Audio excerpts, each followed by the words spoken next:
அகிலமெங்கும் உள்ள தமிழ் நேயர்கள் அனைவருக்கும் பரம்பரை ஜோதிடர் உங்கள் மனோ பாலாஜியின் அன்பான வணக்கம்.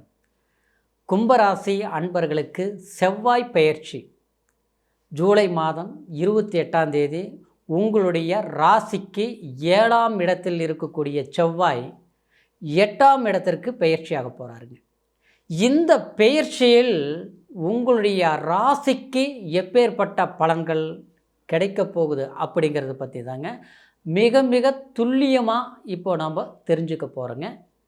இந்த பெயர்ச்சியே முழு பலன்களை தெரிஞ்சுக்கக்கூடிய இந்த காலகட்டத்தில் உங்களுக்கு இந்த செவ்வாய் உங்களுடைய ராசிக்கு 3ஆம் அதிபதி, உங்களுடைய ராசிக்கு 10ஆம் அதிபதி. எங்க 3ஆம் அதிபதி அப்படின்னா 3ஆம் இடம் சகோதரன் இடம், 3ஆம் இடம் பயணங்களை குறிக்கக்கூடிய இடம், 3ஆம் இடம் தைரியத்தை குறிக்கக்கூடிய இடம். அதனால தான் கும்பராசிக்காரரு எதுக்கும் கவலைப்பட மாட்டீங்க. உங்களுடைய வளர்ச்சிக்கு நீங்கள் தான் காரணமாக இருப்பீங்க. உங்களுடைய முயற்சிக்கு கண்டிப்பாக பலன் கிடைக்காம அதை விடவே மாட்டீங்க. யாரையும் நான் நம்பி வாழ வேண்டிய அவசியம் எனக்கு இல்லைன்னு நினச்சிக்கிட்டு எந்த இடத்துல போனாலும் தனியாக இருந்து சாதிக்கக்கூடியவங்க தான் அதாவது கும்பராசிக்காரர். அதுக்கு காரணம் செவ்வாய், தைரியஸ்தானம் செவ்வாய் உங்களுடைய ராசிக்கு. யாருக்கும் கிடைக்காத பாக்கியம் உங்களுக்கு கிடைச்சி. ஆனால் அப்பேற்பட்ட செவ்வாய் 10ஆம் அதிபதியாகவும் வர்றதுனால உங்களுக்கு எப்போவுமே தொழிலில் ஒரு உற்சாகம் இருக்கும். எதுவுமே விரும்பி செய்வீங்க, வெறுத்து செய்ய மாட்டீங்க. ஆசைப்பட்டுட்டிங்கன்னா அடையிற வரைக்கும் விடவே மாட்டீங்க. அப்பேற்பட்ட ஒரு திறமைக்கு சொந்தக்காரர் கும்பராசிக்காரர். ஆனால் இந்த ஒரு 5 வருஷ காலம், அதுவும் குறிப்பாக உங்களுடைய ராசிக்கு இந்த 5 வருஷ காலம், 5.5 வருஷ காலகட்டத்தில் கடுமையான மன கஷ்டங்களை நீங்கள் அனுபவிச்சிருக்கிறீங்க. ஆமாங்க, உடல் ரீதியில் தொந்தரவு வந்திருக்கும், பண ரீதியில் நஷ்டம் அடைஞ்சிருக்கும். நண்பர்கள் வட்டாரத்தில் யார் கெட்டவங்கிறது அடையாளம் கண்டுபிடிச்சிருப்பீங்க. ஏன்னா உங்களுக்கால மற்றவங்க பலன் அடைஞ்சாங்க, ஆனால் அவங்களால நீங்கள் நஷ்டத்தை அடைஞ்சிருப்பீங்க. இதெல்லாமே நீங்கள் கடந்த காலத்தில் அனுபவிச்சிட்டீங்க. இன்னொரு விதத்தில் சொல்ல போனோம்னா உங்களுக்கு மனக்கசப்புகள் சொந்த பந்தத்தினால நிச்சயமாக உண்டாகிருக்கும். யார் நல்லவங்கன்னு நாம் பார்த்து அன்பாக இருந்தோமோ, ஆனால் அந்த இடத்துல வலியும் வேதனையும் மன கஷ்டங்களையும் உறவு உங்களுக்கு கொடுத்துருக்கும். அந்த உறவுனால் இவ்வளோ நமக்கு சிரமங்கள் இருக்குதாங்கிறத புரிஞ்சிருப்பீங்க. ஆனால் எல்லாம் புரிஞ்சாலும் யாரையுமே கஷ்டப்படுத்தாமல் நாம் நஷ்டம் நம்மளோட போகட்டும்ட்டு உங்களுக்கு பிடிச்ச மாதிரி இப்போ வாழணும்னு நினச்சி முயற்சிக்கிறீங்க. ஆனால் அந்த முயற்சியும் எப்படின்னா நமக்கு கடினமான முயற்சியாக இருக்குது. ஆனால் அதுக்குண்டான வளர்ச்சி இல்லை. காரணம் ஒரு விதத்தில் கிரக நகர்வுகள் அந்த மாதிரி இருந்தது. கலஸ்தர ஸ்தானத்தில் செவ்வாய் சஞ்சாரம் பண்ணும்போது அது கேதோட ரீதியில் சஞ்சாரம் பண்ணுறதுனால இந்த ஒரு 2 மாதத்துக்கு முன்னாலெல்லாம் பார்த்தோம்னா வேலை இழப்புகள் உங்களுக்கு ஏற்பட்டிருக்கும். வேலையினால் கடுமையான இங்கே பாதிச்சிருப்பீங்க.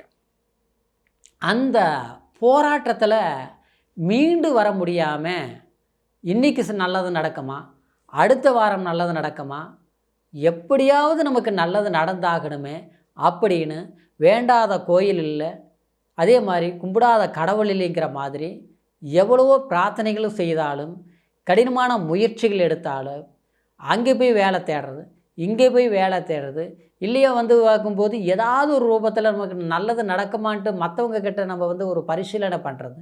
ஆனால் எந்த பிரயோஜனம் நமக்கு ஏற்படலை. ஒரு காலத்தில் உங்களால் பலன் அடைஞ்சவங்க இன்றைக்கி அவங்களால நீங்கள் பாதிக்கப்பட்டிருக்கிறீங்க, தண்டிக்கப்பட்டிருக்கிறீங்க இன்றைக்கி. ஆனால் அதையெல்லாம் பொருட்படுத்தாமல் இருந்தாலும் நம்மளுடைய பிரச்சனைகளை நம்ம தீர்த்துக்கிறதுக்கு சாதகமான பொருளாதாரம் இல்லை. அதனால் அந்த பொருளாதாரத்தை பலப்படுத்துறதுக்கு இன்றைக்கி மற்றவங்களுடைய கிட்ட இருக்கக்கூடிய பணம், உங்களுடைய பணம் வந்தால் போதுன்னு எதிர்பார்ப்பீங்க, அதுவும் கிடைக்கல.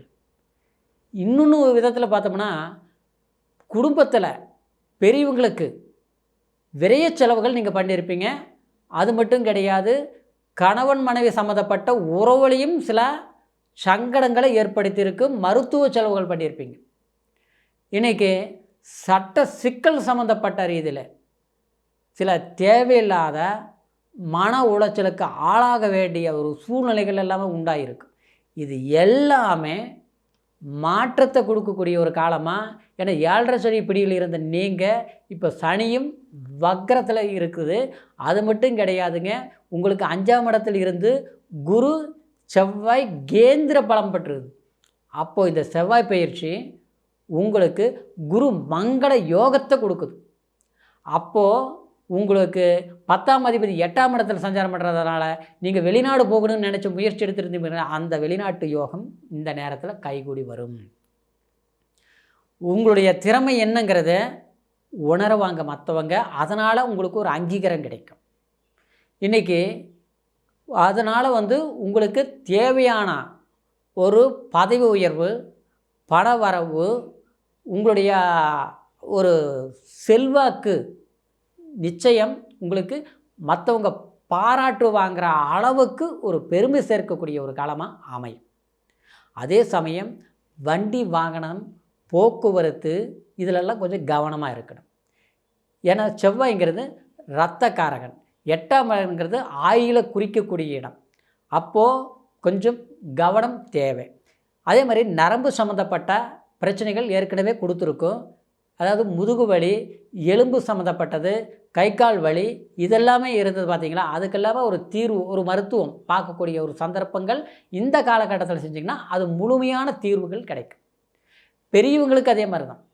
குடும்பத்தில் விரைச்செலவு பண்ணிட்டு இருந்தோம்னா அதுக்கு தகுந்த மாதிரி ஒரு வைத்தியம் பார்க்க வேண்டிய ஒரு இடம், நல்ல இடம் கிடைக்கும். அங்கே பார்த்தோம் இங்கே பார்த்தோம் சரியாகலை, எங்கெங்கேயோ பார்த்தோம், எந்த பணம் போனது தான் மிச்சம் சரியாகலை. சிலருக்கெல்லாம் பார்த்தோம்னா கல்யாணம் பண்ணி 4-5 வருஷம் ஆகிப்போச்சு, 7-8 வருஷம் ஆயிடுச்சு, ஆனால் குழந்தை பாக்கியம் இல்லை.